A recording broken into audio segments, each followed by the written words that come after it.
Welcome to I Need a Coach, where we interview top coaches, experts, authors, and speakers, hear who they help, how they help them, give you some ideas on building your business, and teach you some skills. My name's Adam Packard. I'm the host, and for the last 7 years, we've worked with a number of consultants, coaches, speakers, more than 500 over the last 7 years, helping them with their business development and lead generation.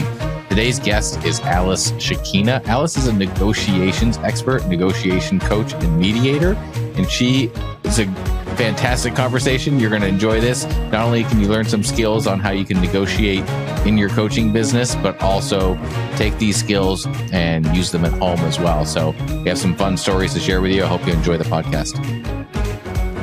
All right. Welcome back to I Need a Coach. Today, I am joined by Alice Shikina. Alice, welcome to the podcast.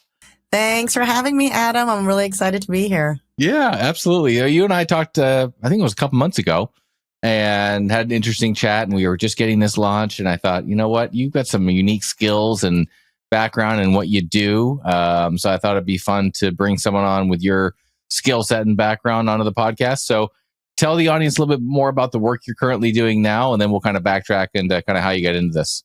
Sure. So I do a few different things. I am a negotiation coach. So I help entrepreneurs really get good at closing those deals and mainly making deals with other people. And I'm also a mediator. So I help people out of conflict when they're fighting and they can't really resolve the conflict on their own. Got it. Interesting. Okay. So now tell us your background. How'd you get into this line of work, and how long have you been doing it? Sure. So my background is actually in theater. However, your audience members who have studied theater, basically meaning to go into the profession of acting, right, will understand that there is a correlation between acting skills and what I do. So as an actor, you're really trained to read people. You're really understanding the energetic work and how my energy affects your energy, and how I should be able to read what's going on with you based on, you know, your body language, the energy you're putting out, your facial expressions. And so I use all of that training that I gained when I was studying that in all of my negotiations and mediations. So that's what sets me apart from other negotiators and mediators. I've got that extra skill set there. And I would say about 11 years ago, I started a job, which is a part-time job working with au pairs and their host families. And part of that job entails mediating. You have to mediate between the host family and the au pairs when there are conflicts going on in the home. And since au pairs are typically in-home caregivers who come from another country and they live in your house, Adam, I'm sure you can imagine all kinds of conflicts that can come out of that, because not only do you have a potential language barrier, but you also have cultural barriers, right? And so I would go in and I would mediate it. So that was my first foray into mediation. At that time, I had not been trained. So they just throw you to the wolves and they say, go ahead and resolve this conflict.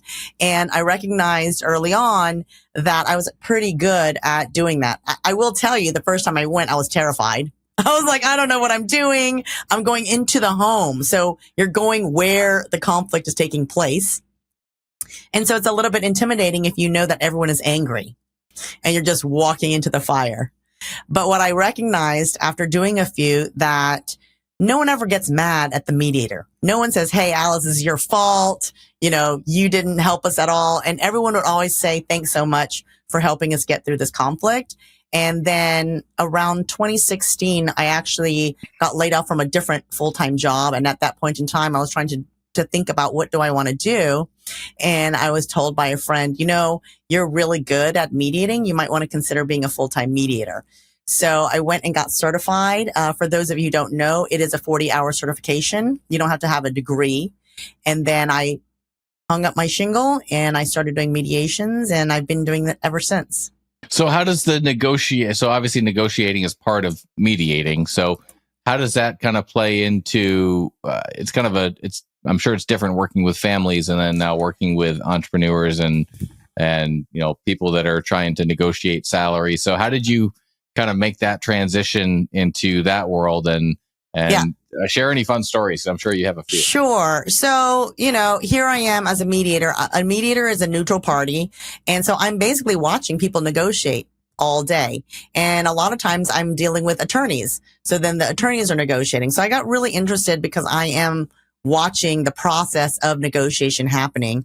And so I went out and began taking as many classes as I could. Many of them are online, but the courses were through Yale, through Harvard. So some of the best instructors in the country teaching negotiation. So I went ahead and took all of those courses. I took one from University of Michigan as well. And after a while, I realized like, okay, I got this, because now everything I'm learning, I already know. Like I have the gist of it. So I decided that I wanted to really pass on that skill to others. And so I started the Shikina Negotiation Academy, and that's where I'm helping people come through and getting them sharper and understanding negotiation strategy. Many, many people have no idea how to negotiate. They might come to me saying, I'm getting laid off. I want to negotiate my severance. I have no idea where to begin. I have no idea what numbers to throw up there. Or I'm getting a job offer. I have no idea what to counter with. I don't know the strategies. And so I really try to help people feel more confident in doing those kind of negotiations, and also seeing day to day all of the opportunities they are missing where they could be negotiating to get something or more for themselves than they're currently getting. So give us an example of that. So is more of your ideal clients, are they people that are in the workforce, or is it more entrepreneurial type people? I would say that it's a little of both, because with my Shikina Negotiation Academy, most of the people coming through are entrepreneurs. However, human resources frequently contact me and they say, hey, could you come in and do, a communication training for our staff, or conflict resolution for our staff? And if that's the case, and I'm hired by HR, then I'm training a large group of people on how to do conflict resolution. One of the biggest issues that I see in the workplace is bad communication, or people who don't know how to have difficult conversations with one another or with their direct reports, or they don't know how to hold people accountable in a positive manner. So then they're trying to do what they need to do and they're botching the job. And then people get upset because there's either passive aggressive behavior going on, or there's no communication going on because people just stonewall. They're just like, oh, I don't want to talk to them because, we got into it the other day. And so I'm going to avoid at all costs. I'm no longer speaking to that person. So there's a lot of conflict going on at work because of the fact that people are not trained in high school or college about how to have effective dialogue with one another. And so I really try to help people learn that skill so that they can thrive in the workplace, and they can also thrive if they're an entrepreneur. So let's talk the entrepreneur, because a lot of our listeners are coaches or aspiring coaches. So how do you leverage negotiation skills if you are a solopreneur and trying to close a deal? And I like your take on this too, because I had a sales coach on and we were talking about, here's my price point. And they say, well, can you do it for this? So if that comes up, I don't know if you ever deal with this, when someone says, Alice, I love what you're doing, but your price point's too high. Could you do it for, $1,000 less? Now they're negotiating with an expert, which is probably not a good strategy. But so how do you kind of, is that one area that you help people with? And what's your take on adjusting price points and that kind of thing? Absolutely. So there are many things that you can negotiate besides just the money piece of it. One of them, which is very common, is time. And what does that mean? A payment plan, right? So if someone says, I can't afford it, and you don't want to reduce your price, you can just say, well, how about we do a payment plan? There's a couple of ways to do it. You can either do the payment plan for the duration so that when you end the coaching, they fully paid you. Or you can, if you want payment up front, you can do a payment plan so that when they finish paying you, then you start the coaching. So there are many ways to try to figure out creatively, how can you negotiate? Negotiation isn't just about like, okay, well, I don't like your price, and so can you cut it down, right? You can always come back and say, what I'm hearing you say is that you can't afford it. I'm happy to spread out the amount of time that it takes for you to pay me. The other thing as coaches, I always say, you're in charge of your pricing. You can choose how much, and the prices are all over the place based on what coaches want to charge. So if you find that discounting your services seems to be something that happens frequently, price yourself higher so that when you discount them, they're coming in at the price that you want them to come in at. There are many ways to move that. You don't have to say, well, I want to make 1,000. And so I'm going to quote 1,000, quote 1,500. And if someone pays 1,500, fantastic. And if someone negotiates you down, you still get your 1,000 that you're wanting. So since you are a coach and you are running your own business and you can set your own pricing, you want to be able to put in some ability to negotiate if you find you're negotiating. It's the same thing where I tell people, if you're going to go get a job offer, you don't want to tell them, this is what I want to make. You make a counter offer higher because you want to build in some space to negotiate. So if the company negotiates you down, you're going to hit your goal. Yeah, no, that makes sense. So in your academy, is it a group program? Is it one-on-one? What does your type of, offer look like? So generally it's a small group coaching program, and I have anywhere between 2 to 8 people in any given course. And we start a new course every single month, and it lasts for 8 weeks. It is a lot of practice where you're practicing negotiating. You give me the scenarios you want to practice. You practice them with a partner. I give you feedback. Your partner gives you feedback. Everyone else who's watching gives you feedback. So you really get a lot of real-time feedback, which I think is valuable because in your real life, when you're negotiating, you are never going to get feedback from the person you're negotiating with. That doesn't happen. So I feel like I'm giving you a special gift to be able to say, come in, do what you do, and we're going to let you know where your strengths are and where you can shore up your weaknesses and how. Yeah. And so part of the group work that you do you have like training modules as well with like certain strategies, or is it all just like practice? No, we have a little bit of like strategy session in the beginning of the hour, and then we try to incorporate that into the strategies. I also, because I have a background in theater, I work with anger and high emotions. And so what I do is I want people to understand where they're feeling their anger, what happens to their mind and their brain when they're feeling angry. So I put you in a scenario where I make you angry, and then you can sort of do some self-awareness in that session where you're looking at yourself while you're angry and noticing, okay, my breathing is shallow, my chest is tight, my temples are feeling a little tight, right? So that you can determine, okay, this is what happens to me. And I'm bringing self-awareness to that. And then I also teach you de-escalation techniques, not only for yourself, but how you can de-escalate the other person if they are the ones coming at you heated.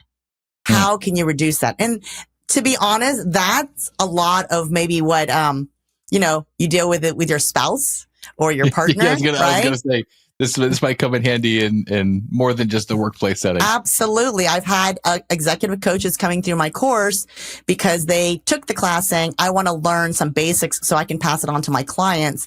And their comment to me midway through was, this is actually helping me in my marriage. Yeah. So let's talk about that for a second. So give me a scenario where you could use some negotiation tactics, skills, strategies in a relationship, not a work relationship, but personal. So give me maybe a story of someone had this challenge, and this is kind of the strategy that we shared, and how they were able to kind of, not necessarily get their way, but find some common ground, I guess, is the key with negotiating. So my favorite strategy is the 2 choices, where you give someone 2 choices. Now, parents might be aware of that, like when you've got a 5-year-old and you say, do you want to wear the yellow shirt or the red shirt, right? And so the ultimate idea is they're putting a shirt on and they get to choose.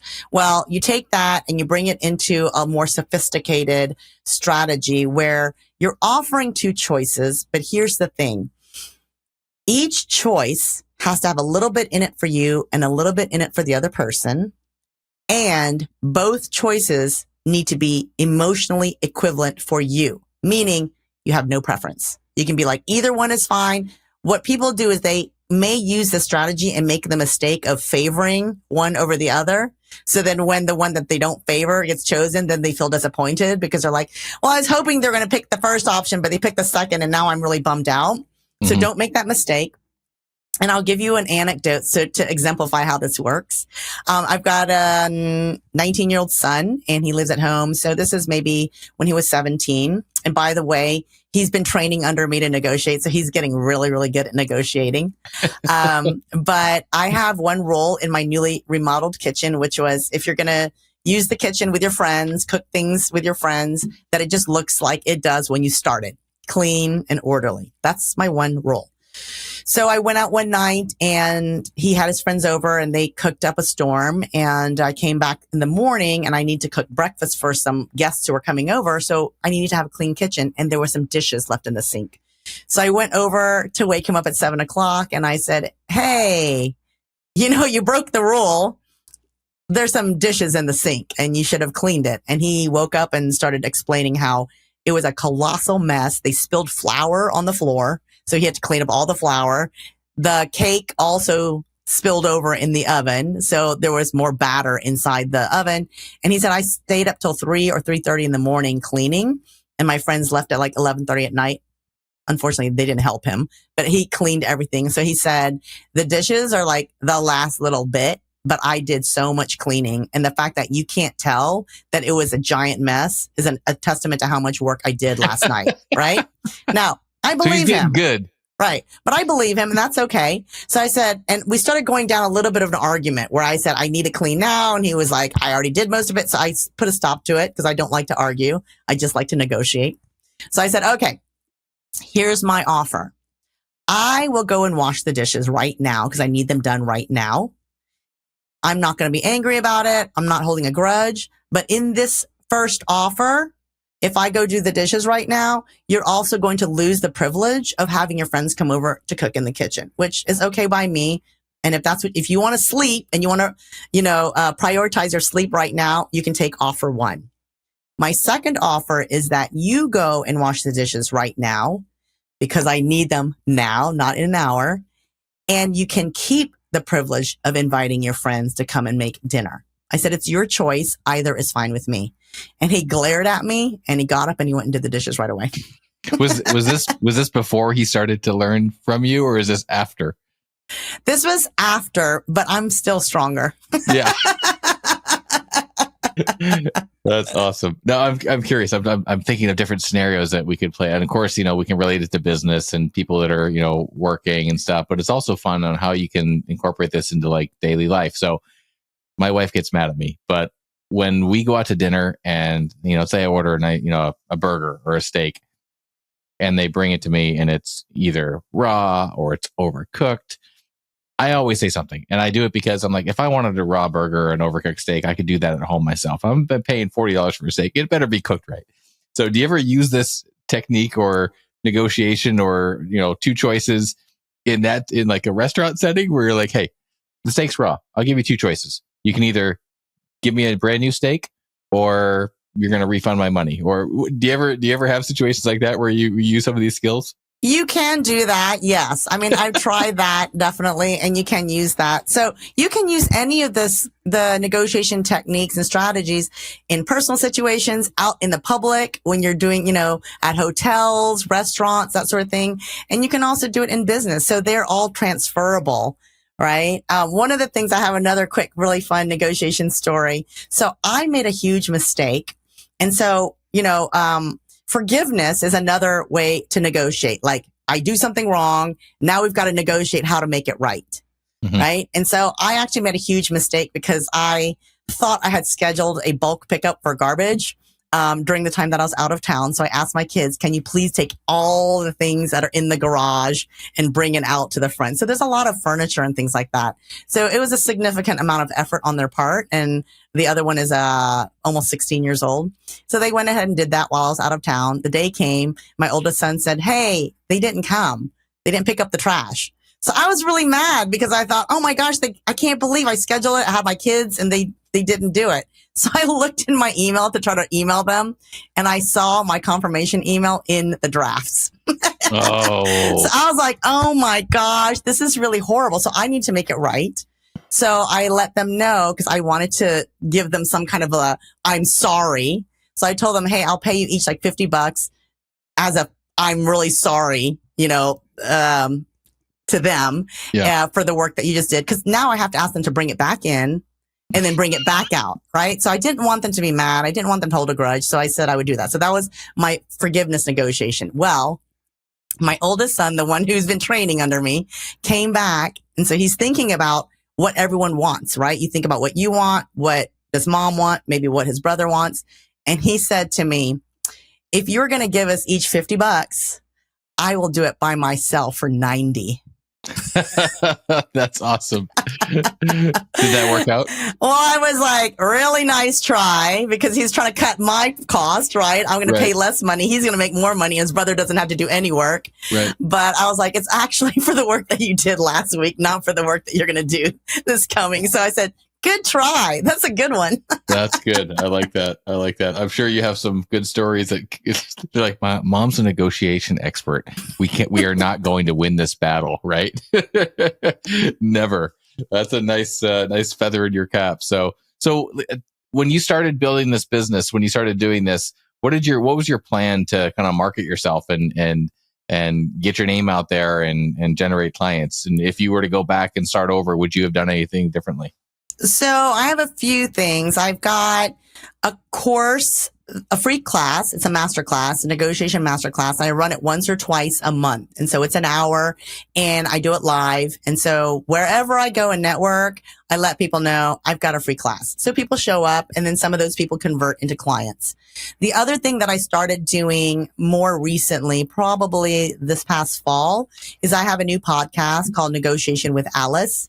And in this podcast, all I do is give away free advice. I give away free advice to the people who come on and they're guesting. They guest and they just say, hi, I'm here to ask you for free advice, right? Mm-hmm. And then that free advice can go out into the world.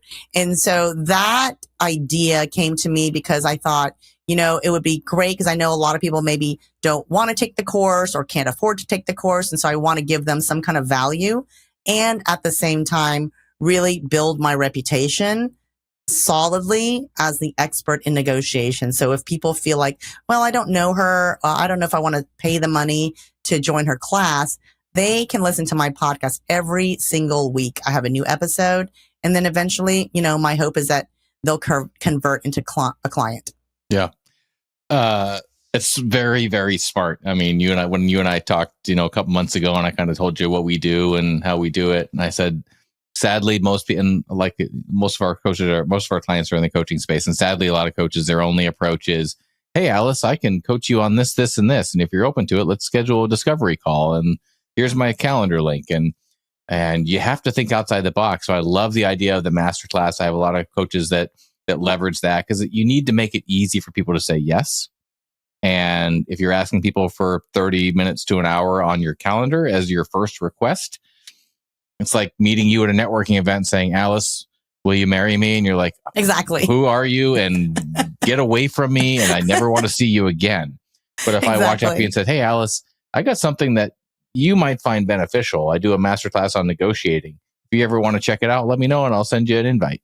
It just gives people an easy way to say yes, to explore what you do. You give away a ton of value. And then if they want to explore further in a one-on-one or a group setting, it gives them an easy way to do that. And the podcast, I'll tell you, having the podcast, inviting your ideal clients, you're giving back. It's relationship first. It's starting conversations with the right people and adding value first and building relationships. So kudos to you on thinking outside the box of what other people are generally doing, because when you do that, you build a pipeline of endless conversations that you can have, and you don't burn through connections and approach people the wrong way. So love what you're doing there with the masterclass. You have to send me an invite to the masterclass so I can come check it out. I want to have you come into our group. So we have a mastermind of coaches that are clients, and maybe have you come on as a guest speaker and give some ideas or techniques or tools that they could use in their business. I think it'd be kind of fun to have you on. Absolutely. Would love to. Yeah, that's cool. So where can people learn more about you, your work? If they want to check out the masterclass or the podcast, how do they find you? They can find me at Shikina, negotiationacademy.com, and Shikina is spelled Shikina. And I also have the podcast Negotiation with Alice, and that's on Spotify and Apple. And I'm also on LinkedIn. so people can connect with me on LinkedIn, and I'm happy to chat with people. I do have like a 30-minute free negotiation consult. So if they want to schedule a consult and they say, hey, look, I've got some questions, I can change people's lives in 15 minutes. Yeah. Like sometimes people come on and they say, hey, how do I change this? And I will give them a little teeny tiny bit of advice, and they will say, that changed my life. So the negotiation tips and strategies can be very, very powerful when and if used effectively. I had one woman call me for a free consult, and she had a new baby. She was always watching the baby, and her husband was not happy when she said, I need a day out. I want to go out. He just said, you know, who's going to watch the kid? I don't want to watch the kid by myself. Right. And so she was feeling really burnt out and really stressed out. And he was always going out, and he would say, hey, I'm going to go out with cigars, you know, to go have some cigars with my friends. So she called me for help.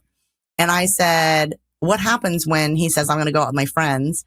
And she said, well, I always say yes. So I don't know why he doesn't say yes for me. And I said, you're letting go of your most important moment of leverage. Your most important moment of leverage is the time when he says, hey, is it cool with you that I go hang out with my buddies for the evening? That is when you have the most amount of leverage, and you're releasing all of them. Mm-hmm. I said, he's not keeping track of like how many times you say yes versus how many times he says yes.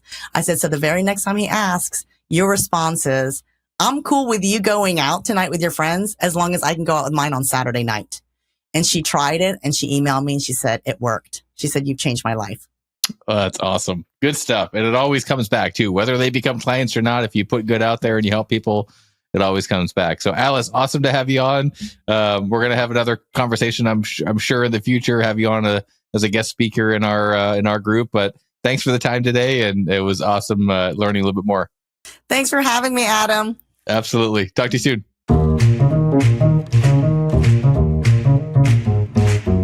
Thank you for joining us on this episode of I Need a Coach. If you've made it this far, I genuinely appreciate your dedication. Putting this podcast together takes a lot of time and energy. In return, we only ask one thing, which is if you could please leave a review wherever you listen to podcasts. This helps our show get in front of more people so we can help more people. This is Adam Packard signing off. Keep coaching, keep thriving, and see you in the next episode.